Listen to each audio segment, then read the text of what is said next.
Если двумя словами назвать то, что мы хотим, это можно назвать так: синергия туризма.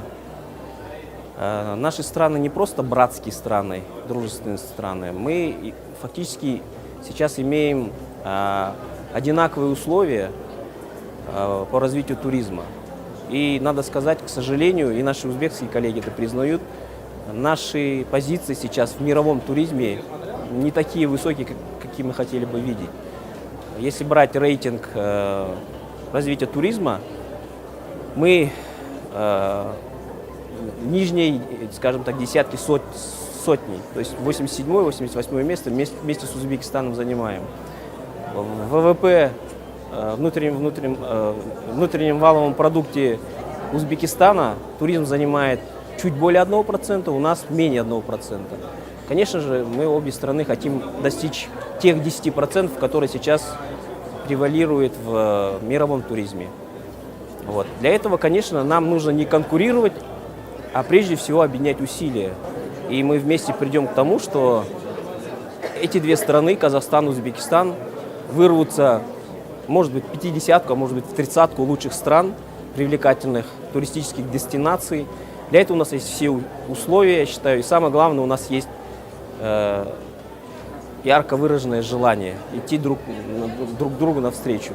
И если вот мы создадим такой продукт, как признание взаимных виз за шелковый путь, это аналог Шенгена, я думаю, для мирового туриста это будет новый вызов, новый вид туристического продукта. И я думаю, благоприятно это скажется в целом на туристическую сферу Казахстана и Узбекистана.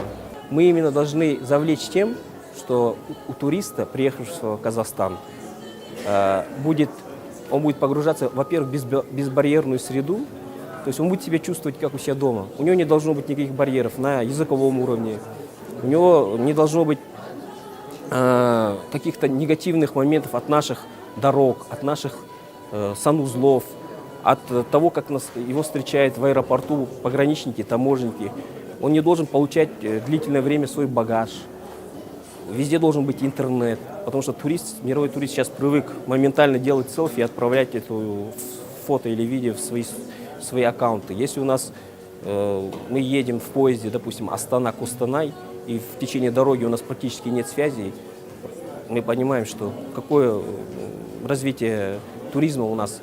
Либо когда мы видим наш уровень нашего придорожного сервиса, либо тех же, например, раскрученных Медео и Шимбулаки, мы видим вот этот деревянный туалет, то, конечно, мы должны понимать, что пока мы это все не исправим, то есть мы должны именно привить культуру туристического гостеприимства нашему населению.